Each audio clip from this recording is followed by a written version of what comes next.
Hello viewers, আসসালামু আলাইকুম। সবাই কেমন আছেন? আশা করি ভালো আছেন। আমি রান্না করেছি খুবই সিম্পল দেশীয় খাবার, সেটি হচ্ছে কচুরলতি দিয়ে চিংড়ি মাছ। আর এটা খেতে কে কে পছন্দ করেন বলুন তো? যারা পছন্দ করেন অবশ্যই আমাকে কমেন্টস করে জানাবেন। তো এই তো কীভাবে রান্না করেছি সেটাই আপনাদের সাথে শেয়ার করছি। আমি প্রথমে এখানে একটি কড়াই বসিয়ে দিয়েছি, 4-5 টেবিল চামচ সয়াবিন তেল দিয়েছি। তারপর এখানে মাঝারি সাইজের 2টা পেঁয়াজ কুচি দিয়েছি, 5-6টা কাঁচামরিচ ফালি দিয়েছি।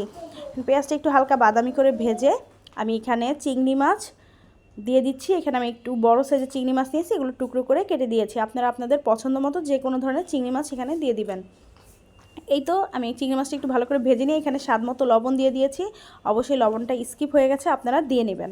তারপর আমি এখানে বাটা মশলা দিয়ে দিচ্ছি। এখানে 1 টেবিল চামচ রসুন বাটা, 1 টেবিল চামচ জিরা বাটা দিয়েছি।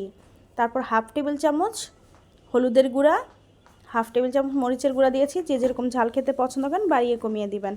ধনিয়ার গুঁড়া দিয়েছি 1/2 টেবিল চামচ। এখন এই তো মশলাটা একটু ভালো করে নেড়ে নিব।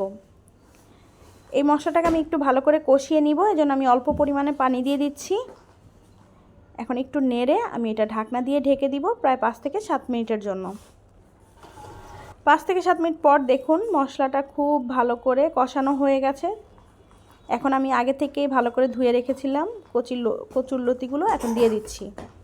এখন এটা ভালো করে মশলার সাথে মিশিয়ে নিব।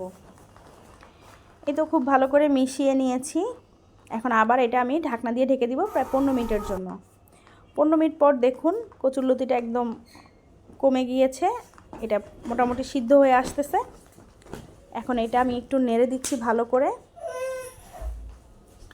তারপরে এখানে আমি পানি দিয়ে দিচ্ছি অল্প পরিমাণে।